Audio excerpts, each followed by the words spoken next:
크리스마스를 넘기면서 북한의 신년 도발 가능성이 점쳐지고 있습니다. 미 행정부가 북한을 향한 군사력 과시를 승인했다, 이런 보도도 나왔는데 이런 상황에서 미국은 항공모함까지 이동시킨 것으로 확인됐습니다. 어떤 의미인지 지금부터 자세히 뜯어보겠습니다. 오늘은 신인균 자주국방 네트워크 대표와 함께합니다. 자, 어서 오십시오. 네. 자, 행정부 관리가 군사력 과시를 사전 승인했다, 이렇게 CNN이 보도했는데 이게 어떤 의미가 있는 겁니까?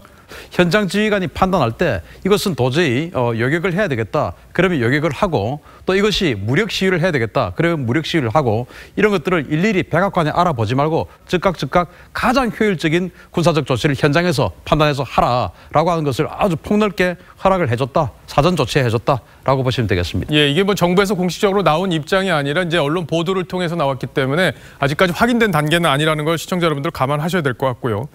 그렇다면 결국엔 이런 흐름이라면 지금까지 이제 한미 연합 훈련들이 중단되거나 축소가 되어 왔단 말이에요. 그러면 이제 새해부터는 또 다른 훈련들이 지금 일정이 잡혀 있는데 이런 것들은 예정대로 정규 훈련으로 진행될 수 있다, 이렇게 봐야 될까요? 과거 우리가 이제 많이 들어봤죠. 키 리졸브 훈련, 독수리 연습, 일찍 프리덤 가디언, 이런 거 많이 들어봤는데, 사실 이제 9.19 남북 군사 합의 이런 것들로 인해서 이게 이제 축소되고 또 폐지되고 이름이 바뀌고 이제 이런 식으로 바뀌었습니다.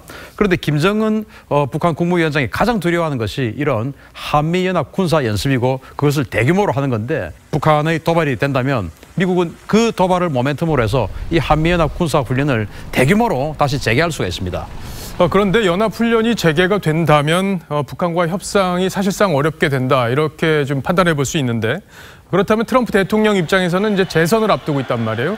결과적으로 이런 것들이 부담이 되지 않을까, 이런 생각도 해볼 수 있겠어요. 트럼프 대통령이 협상을 하고 싶다라고 해서 협상을 할 수 있는 상황은 아니에요. 왜냐하면 김정은 스스로가 이 신년사에서 어떤 식으로 천명할 것이냐, 그리고 노동당 전원회의에서 어떤 식으로 결정해서 공식 천명할 것이냐, 여기에 따라서 북한의 입장은 완전히 내년 한 해 그런 쪽으로 그냥 전진할 것으로 봅니다. 그래서 트럼프 대통령이 대선에 이 북한 문제를 활용하고 싶다면 오히려 더 강경한 모습을 보일 필요가 있다. 왜? 북한이 강경하게 나오기 때문에 저는 그렇게 봅니다. 뭐 그런 분위기 때문일 텐데 요즘에 한반도에 이런 최신의 정찰기들이 다 동원되고 있단 말이에요. 근데 이게 한두 대면 될 것 같은데 왜 이렇게 여러 대가 한 번에 다 오는지, 이것도 좀 설명을 부탁드리겠습니다. 네, 지금 오고 있는 정찰기들이 지금 이제 우리 화면에 나오고 있는데 전부 다 종류가 달라요. 자, 먼저 보시면은 조인트 스타즈 같은 경우는 지상에서 움직이는 이동식 미사일 발사대를 탐지하는 겁니다. 그러니까 북한이 이동식 미사일 발사대에서 미사일을 발사한다, 그것을 사진에 탐지하는 것이죠.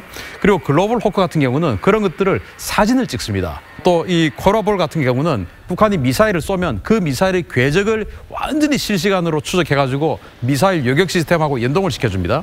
그리고 리벳 조인트 같은 경우는 그런 것들이 통신을 전부 다 감청을 해가지고 언제 쏠 건지, 또 쏘고 나서 어디로 궤적이 날아가는지, 이런 것까지 전부 다 파악할 수 있는 정찰기거든요. 그러니까 이 모든 것들이 사실은 한 세트라고 봐야 됩니다. 예, 근데 정찰기도 그런데 항공모함까지 움직이고 있다, 이건 좀 심각한 얘기 아닙니까?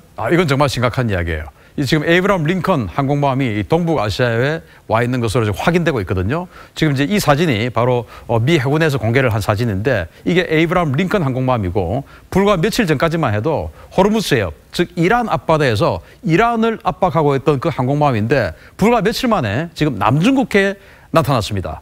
그래서 남중국해에 나타났고, 미 해군의 자료에 따르면 어디로 가는지는 확인해 줄 수 없다, 이렇게 이야기를 했거든요. 그런데 남중국해에서 우리 한반도까지 이 항공모함의 속도라면 불과 하루 반나절이면 옵니다. 그러니까 전면전을 할 수도 있는 그런 전력이다, 이렇게 보시면 되겠습니다. 근데 북한의 도발이 지금 ICBM이 아니라 위성 쪽으로 좀 옮겨가는 분위기예요. 네. 미국은 이에 대해서 어떻게 대응할지 정리를 좀 해주시죠. 만약에 이번에 북한이 탄도미사일을 쏘지 않고 통신위성을 쏘고 그것이 정말로 궤도에 들어간다면 미국 입장에서는 이것은 실제적인 위협이 되는 것입니다. 왜냐? 탄도미사일 쏘는 단계를 한 단계 밟은 상태이기 때문에 여기에 대해서는 미국이 굉장히 강한 압박을 할 가능성이 높습니다. 예, 아직까지는 미국과 북한 간의 협상 공간, 외교적 협상 공간이 남아 있기 때문에 김정은 위원장이 어떤 신년사 계획을 밝힐지, 이걸 유의 깊게 지켜봐야 할 것 같습니다. 지금까지 신인균 대표였습니다. 잘 들었습니다.